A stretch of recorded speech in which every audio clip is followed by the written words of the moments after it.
Hi எல்லோருக்கும் வணக்கம்.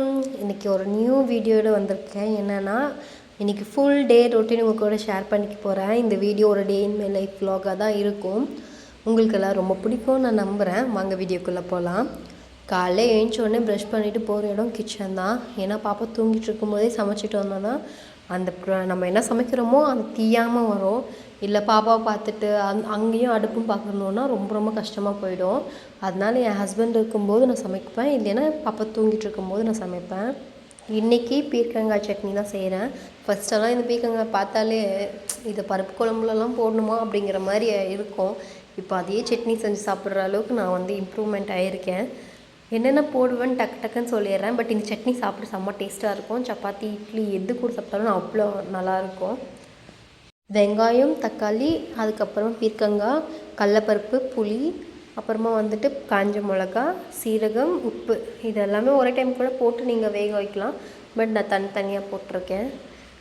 தேவையான உப்பு போட்டுட்டு நல்லா வந்துட்டு ஆற வச்சிடணும். நான் ஒரு சின்ன டிப்ஸ் சொல்கிறேன். என்னென்னா நீங்கள் எவ்வளோ காஸ்ட்லியான மிக்ஸி யூஸ் பண்ணாலுமே நல்லா ஆற விட்டுட்டு அதுக்கப்புறமா வந்துட்டு நீங்கள் மிக்ஸ் பண்ணுங்கள். கிரைண்ட் பண்ணும்போது அது வந்துட்டு நல்லா ஸ்மூத்தாகவும் அரையும். அதே டைம் நம்மளுக்கு வந்துட்டு எந்த மிக்ஸிலையும் ப்ராப்ளம் இருக்காது. நம்ம ரிஸ்க் இல்லாமல் இருக்கலாம்.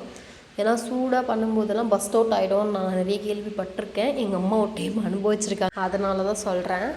அதுக்கப்புறமா வந்துட்டு சப்பாத்திக்கு மாவு பிசைஞ்சு வச்சுட்டேன். நான் 2-3 நாளைக்கு சேர்த்து சப்பாத்திக்கு மாவு பிசைஞ்சு வச்சுருவேன். அப்போ தான் வந்துட்டு எனக்கு ஈஸியாக இருக்கும். ஏன்னா என் வீட்டில் வந்துட்டு நிறைய சாப்பிட்றது என் ஹஸ்பண்ட் சப்பாத்தி மட்டும்தான். காலையில், நைட்டு, மத்தியானம் நீங்கள் 3 டைம் கொடுத்தாலும் அவர் வந்துட்டு சப்பாத்தி சலிக்காமல் சாப்பிடுவார். அப்படிங்கிறதுனால சப்பாத்தி தான் பண்ணியிருக்கேன். ஆக்சுவலாக எனக்கு சப்பாத்தி செய்கிறதே பிடிக்காது. தோசைனா கூட மாவு எடுத்து சுட்டு கொடுத்துடலாம். பட் சப்பாத்தி வந்துட்டு தேய்க்கணும், மடிக்கணும், திருப்பியும் தேய்க்கணும், திருப்பியும் எடுத்து சுடணும், அப்படி இருக்கும் எனக்கு. பட் அவர் சப்பாத்தி மட்டும் தான் ரொம்ப லைக் பண்ணி சாப்பிடுவார். அப்படிங்கிறதுனால சப்பாத்தி தான். நம்மளுக்காக இவ்வளோ கஷ்டப்பட்டார், ஒரு 2 சப்பாத்தி செஞ்சு தர மாட்டேனா அப்படிங்கிற மாதிரி தான் இருக்கும் என் மைண்ட் வைஸ். ஓகே, பட் அவர் சப்பாத்தி சொன்னோன்னா பிஎஸ்டி முடிச்சிருக்கணும்னு நினைக்கிறேன். இல்லை ஹோட்டல் மேனேஜ்மெண்ட்டாச்சும் முடிச்சிருக்கணும். ஏன்னா சப்பாத்தி இப்படி இருக்கக்கூடாது, அப்படி இருக்க செம்ம டொசப் பண்ணுவாங்க. பட் என்ன வந்துட்டு ஓகே அவளுக்கு சமைக்கவே வராது, இது சமைச்சு போடுறாளே அப்படிங்கிற மாதிரி அக்செப்ட் பண்ணிப்பாங்க. மீன்வேல் அவங்க சாப்பிட்டுட்டு இருக்கும்போதே ஃபுல் கிச்சனையும் க்ளீன் பண்ணி விட்டுருவேன். சாமான் கழுவுறது, கவுண்டர் டாப் க்ளீன் பண்ணுறது, அந்த மாதிரி வந்துட்டு அவங்க சாப்பிட்டுட்டு இருக்கும்போதே நான் எல்லா வேலையுமே முடிச்சிடுவேன். அதுக்கப்புறமா என் பையன் வந்து சாப்பிட்டுட்டு விளையாட போயிட்டார் கீழே. பாப்பாவையும் தூங்க வச்சுட்டு அதுக்கப்புறமா வந்தது தான் பெட்ரூம் க்ளீனிங். இந்த பெட்ரூம் பார்த்தாலே அப்படியே கடுப்பாகும். அப்புறமா வந்துட்டு எல்லாம் எடுத்து நீட் பண்ணிவிட்டு பெட்ஷீட்டெல்லாம் மாற்றிட்டு அதுக்கப்புறமா வந்து க்ளீன் பண்ணிகிட்டு இருந்தேன்.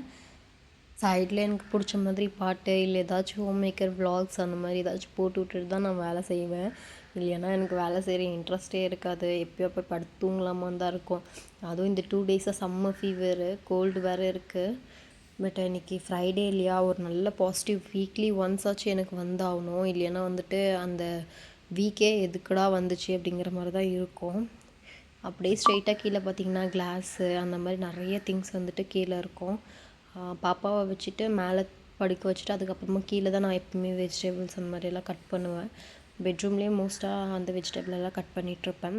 அதுக்கப்புறமா வந்துட்டு இன்னொரு பெட்ரூம் இருக்குது. டபுள் பெட்ரூம் எங்கள் வீட்டில் இருக்கும். ஒன்று வந்துட்டு மாஸ்டர் பெட்ரூம், இன்னொன்று வந்து குட்டி பெட்ரூம்.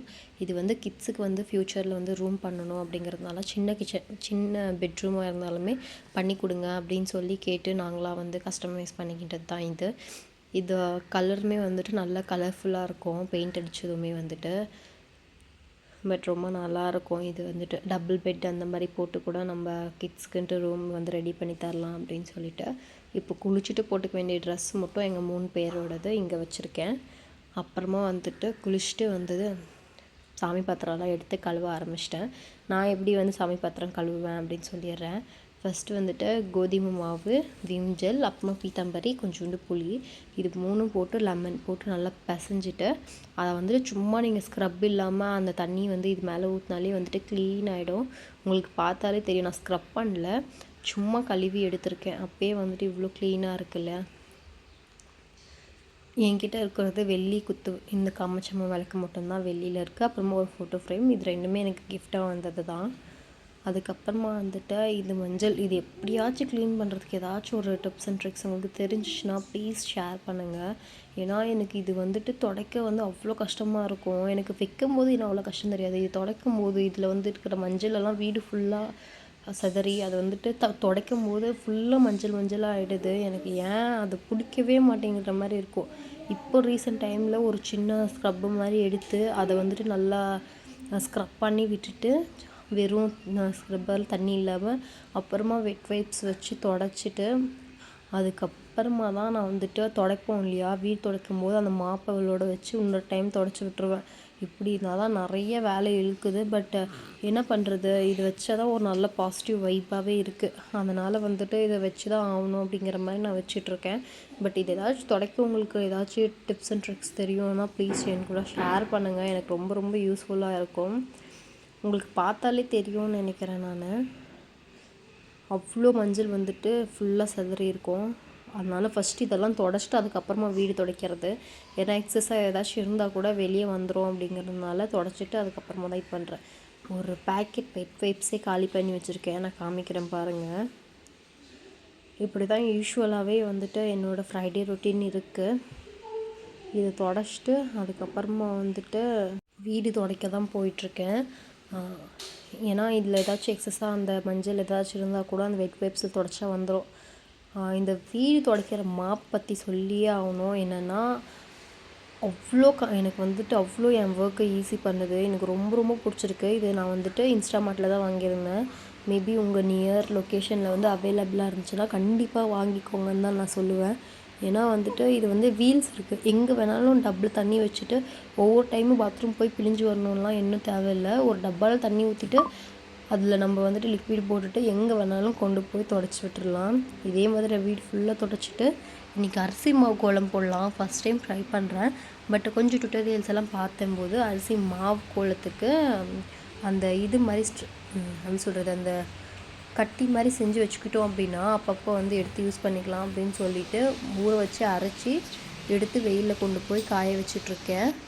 வெயிலுக்கு எனக்கு தெரிஞ்சு ஒரு 2 நாளுக்குள்ளே காஞ்சிரும் அப்படின்னு தான் நினைக்கிறேன். இல்லை ஒரே நாளில் காஞ்சாலும் எந்த அதிசயமும் கிடையாது.